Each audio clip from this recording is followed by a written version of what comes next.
শুভ সকাল বন্ধুরা, আর একটা নতুন সকালে তোমাদের অনেক স্বাগত।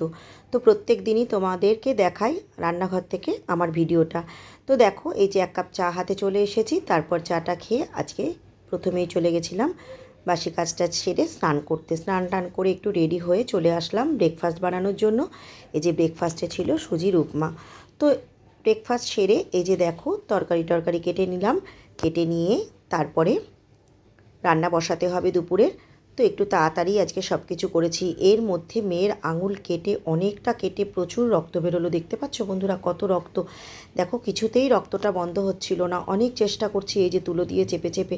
তারপর একজন বলল যে চিনি দিয়ে তুলো দিয়ে চেপে রাখতে, সেটা রাখাতে রক্তটা বন্ধ হয়েছে। তারপরে এই যে দেখো কেচে কুচে মেলে দিয়েছিলাম, সেগুলো তুলতে আসলাম। প্রচণ্ড রোদ, দেখো এত রোদ উঠেছে কি বলবো তোমাদের। তারপরে দেখো ওগুলো নিয়ে এসে এই যে রান্না টান্না সারলাম। সেরে এই যে রান্না করেছি বাদাম বাটা, বাঁধাকপি, তারপরে এই যে ঝিঙে নারকেল দিয়ে ডাল, এটুকুই রান্না করেছি। রান্নাবান্না সেরে খাওয়া দাওয়া সেরে একটু রেস্ট নিয়ে এই যে দেখো চা খেলাম। চা খেয়ে একটু বেরিয়ে পড়লাম। আমাদের এখানে জগদ্ধাত্রী পুজো হয়, তো সেই জগদ্ধাত্রী পুজোর মেলা বসেছে। দেখো কি না বসেছে, কি সুন্দর মেলা, কি বলবো তোমাদের।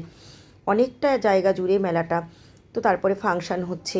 তো এই যে দেখো দেখতে পাচ্ছ দমদম রোডে মতিঝিলের কাছে। তো যাই হোক, এই যে দেখো দেখতে পাচ্ছ কত কিছু কি না নেই মেলাতে, সব কিছু পাবে তোমরা। আর এইটা কে তোমরা বুঝতে পারছো?